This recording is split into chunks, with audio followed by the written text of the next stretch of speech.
Good morning, welcome to mini vlog.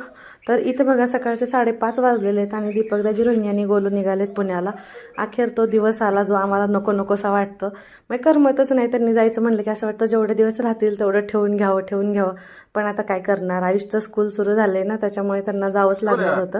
त्याच्यामुळे आज निघाले. ठेवले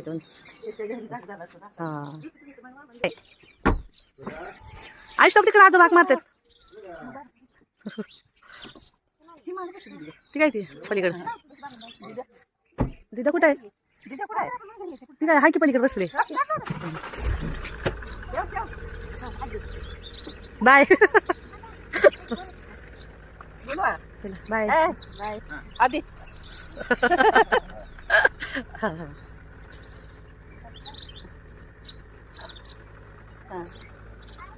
गेले सगळेजण. घर सगळं पूर्ण रिकामं झालं. 11 वाजता पण सोडायला गेले होते, त्याच्यामुळे घरी आता आम्ही 3 जणच होतो सध्या.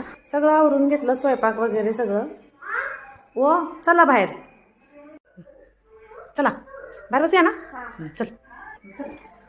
आणि सगळं आवरून वगैरे झालं आणि नाश्ता बनवला होता, तर म्हटलं चला बाहेर बसून खाऊया. पण आज नाश्ता बनवला आणि रोहिणीची खूप आठवण झाली. कारण नाश्ता बनवायचं आणि खायचं म्हणलं की आम्ही 3 सासू-सुना असतो, बाकी कोणी खाऊ नाही खाऊ. कारण सकाळी लवकर सगळ्यांचे जेवण होतात, त्याच्यामुळे काय नाश्त्याला आम्ही 3 असतो, त्याच्यामुळे खूप मिस केलं तिला. वातावरण तर आज पूर्ण पावसाचं झालं, त्याच्यामुळे आम्ही आज खरं नाश्ता बनवला, नाही तर बनवणार नव्हतं. है ना आरव? आजीला या म्हणा, आती या. हा आता असं पडशील, ये इकडं या नाश्ता करायला सगळेजण. असताला भूक नाही, मस्त खेळ चालू आहे.